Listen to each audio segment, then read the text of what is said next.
नमस्कार बच्चों। ओके, तो चलिए हम लोग लेक्चर नंबर 16 पढ़ने वाले हैं और आपके एनसीईआरटी बुक का जो इंटेक्स्ट क्वेश्चन है बिलियन वाले चैप्टर में उसका है क्वेश्चन 2.4। यूरिया के 0.25 मोलर 2.5 केजी जलीय विलयन को बनने के लिए आवश्यक यूरिया के द्रव्यमान की गणना करनी है हमको। ठीक है, मोलर यानी मोलैलिटी दिया हुआ है ना। तो मोलैलिटी बराबर क्या होता है, हम जानते हैं कि मोललता है ना, मोललता जिसको आप मोलैरिटी कहते हैं, मोलैलिटी है ना, मोलैलिटी बराबर होता है number of moles of solute है ना, यानी विलेय के मोलों की संख्या बटे mass of solvent, mass of solvent है ना, इन केजी। ठीक है, ये होता है मोलैरिटी की मोललता बराबर विलेय के मोलों की संख्या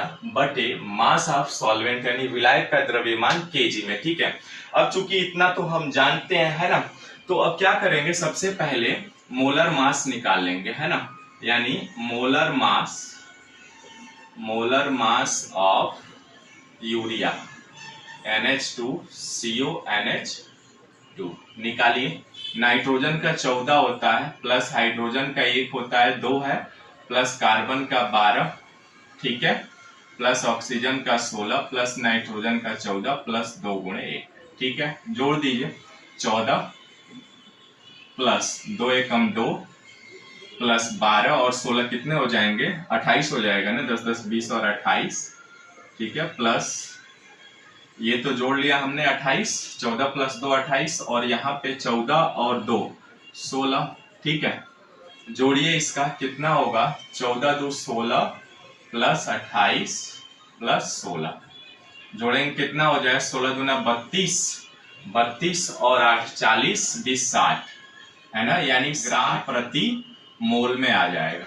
ठीक है, यहाँ पे हमने क्या किया, मोलर मास अब निकाल लिया। ठीक है, किसका, यूरिया का। अब क्या करेंगे, हम जानते हैं कि इनके मोलों की संख्या निकाल लेंगे है ना, यानी इसलिए मोलों की संख्या ऑफ NH2CO NH2 है ना, तो क्या होता है, एक्चुअल मास, फार्मूला होता है ना, एक्चुअल मास बटे मोलर मास है ना, ये होता है, आप जानते भी हैं। तो देखिए इनके मोलों की संख्या ये n से निरूपित करते हैं, इसका मतलब हुआ n ऑफ यूरिया की यूरिया के मोलों की संख्या बराबर होता है एक्चुअल मास बटे मोलर मास है ना। अब यहाँ पे चूंकि हम जानते हैं कि एक्चुअल मास की गणना इनके मोलों की संख्या दी हुई है ना, तो इसलिए इस फार्मूला से एक्चुअल मास आप निकाल सकते हैं। Actual mass is equal to क्या हो जाएगा, मोलर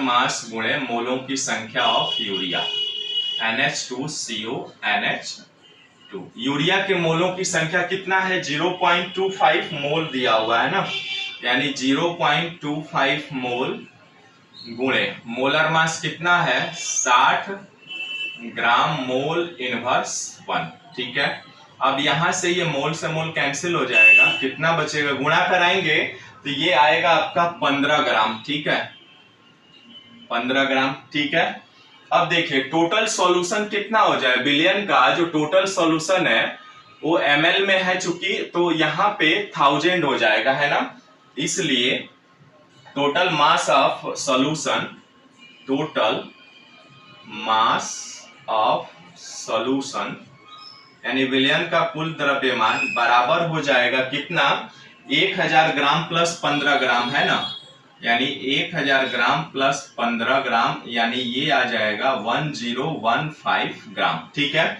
यहां तक हो गया आपने। ठीक है, अब चूंकि देखिए यहाँ पे हम जानते हैं टोटल मास हो गया ना 1000 प्लस 15 अभी निकाले, इसलिए अब इसको जब कन्वर्ट करेंगे केजी में तो ये कितना हो जाएगा बच्चों, 1.015 केजी। ठीक है ना, ग्राम से 1000 से भाग दे देंगे। अब यहाँ पे चूंकि हम जानते हैं इसलिए 1.015 ठीक है केजी ऑफ सॉल्यूशन है ना, कंटेन इन सॉल्यूशन यानी 1.015 KG of solution containing urea solution contain urea कितना 15 ग्राम, है ना, ये दिया हुआ है आपका।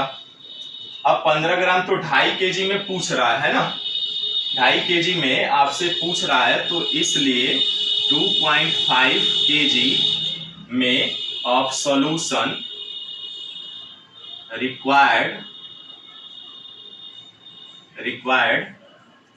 ऑफ यूरिया, है ना, क्या हो जाएगा, ये आ जाएगा आपका 15 बटे इतना, 15 ग्राम केजी बटे 1.015, ठीक है, केजी गुणे 2.5 kg, ठीक है, ये आ जाएगा। अब इसको आप केजी से केजी कैंसिल हो जाएगा और आपका जो भाग देंगे तो ये आएगा आपका 36.94 ग्राम, ठीक है, ये आपका आएगा 36.94 ग्राम, ये ग्राम ही है, ठीक है। अब यहाँ पे एक बार समझ लीजिए, देखिए मोलरता का फार्मूला ये होता है, हमने मोलर मास निकाला और चूंकि जानते हैं मोलों की संख्या बटे एक्चुअल मास बटे मोलर मास होता है, तो एक्चुअल मास निकाल लेंगे, मोलर मास गुणे मोल, इसका गुणा कर लिया। अब चूंकि हम जानते हैं कि टोटल सॉल्यूशन का जो आपका मास होगा वो कितना हो जाएगा 1000, है ना, 1000 प्लस 15 यानी इतना ग्राम या केजी कह सकते हैं।